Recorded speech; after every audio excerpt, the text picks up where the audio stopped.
Je m'appelle Patrick Salor, je suis aromaticien senior chez Firmenich et je vais vous parler de mon travail. Pour schématiser, le travail de l'aromaticien consiste à créer ou recréer des goûts en assemblant des matières premières odorantes et gustatives. C'est un travail qui nécessite de posséder de solides compétences techniques, mais c'est avant tout un travail créatif qui permet de créer des émotions positives chez les consommateurs du monde entier. Lorsque je crée un arôme de fraise, j'utilise en général une quarantaine d'ingrédients. Ces ingrédients ne sentent pas nécessairement la fraise, mais combinés dans certaines proportions, ils produisent cet arôme si particulier. Nous consommons au quotidien énormément d'ingrédients aromatiques. Rien qu'en prenant le petit déjeuner par exemple, nous ingérons plus d'1 millier de molécules odorantes. Pour recréer tous les goûts qu'on peut trouver dans la nature, je travaille donc avec plusieurs milliers d'ingrédients qui peuvent être naturels ou synthétiques. Les ingrédients synthétiques sont des molécules aromatiques qui peuvent exister dans la nature ou au contraire être des composés nouveaux. À titre d'exemple, on trouve la vanilline dans les gousses de vanille alors que l'éthylvanilline n'existe pas dans la nature. La tendance actuelle est davantage à l'utilisation d'ingrédients naturels tels que certains extraits de plantes ou de fruits, des huiles essentielles ou encore des molécules provenant d'ingrédients naturels.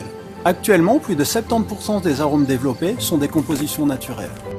Tout comme la parfumerie fine, la création d'arômes naturels peut nécessiter des ingrédients fins tels que la rose ou le jasmin ou encore des extraits de vanille de Madagascar. J'ai la chance de pouvoir créer des arômes authentiques à base d'extraits naturels issus de l'agriculture responsable. Pour accomplir cela, je ne suis pas seul et le travail d'équipe est un aspect clé de mon quotidien. Chaque créateur a son propre vécu, sa propre sensibilité. L'échange est donc très important. Parce que c'est vraiment comme chocolat anglais. Mes collègues et moi procédons chaque jour à des dégustations de groupe afin d'échanger des idées sur les différents projets en cours. Je travaille également en étroite collaboration avec les équipes de chercheurs pour le développement de nouveaux ingrédients et la compréhension des qualités gustatives des aliments. Pour cela, nous utilisons des moyens analytiques pointus tels que la chromatographie en phase gazeuse, compréhensive et multidimensionnelle, couplée à des détecteurs très sensibles de type TOF ou QTOF.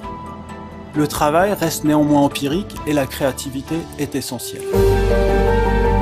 Les arômes que je crée sont destinés à être utilisés dans des produits très variés tels que les glaces, les yaourts, les boissons ou les soupes. Il est important de comprendre que la composition des produits alimentaires a un effet sur la perception des arômes. Un même arôme sera perçu différemment dans un yaourt à 0% de matière grasse ou dans un yaourt entier. La prise en compte de cet aspect est importante dans le processus de création. Les équipes d'application alimentaire, qui mettent en situation les arômes créés, et celles de recherche nous aident à comprendre ces phénomènes. Un des défis actuels est lié à l'évolution des habitudes alimentaires vers une alimentation plus saine et plus responsable.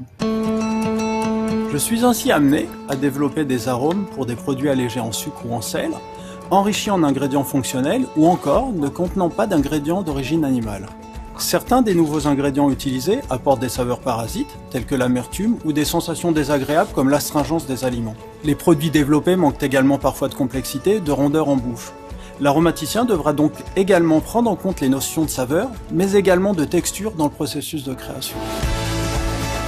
Enfin, la compréhension des attentes des consommateurs est un élément clé de notre métier.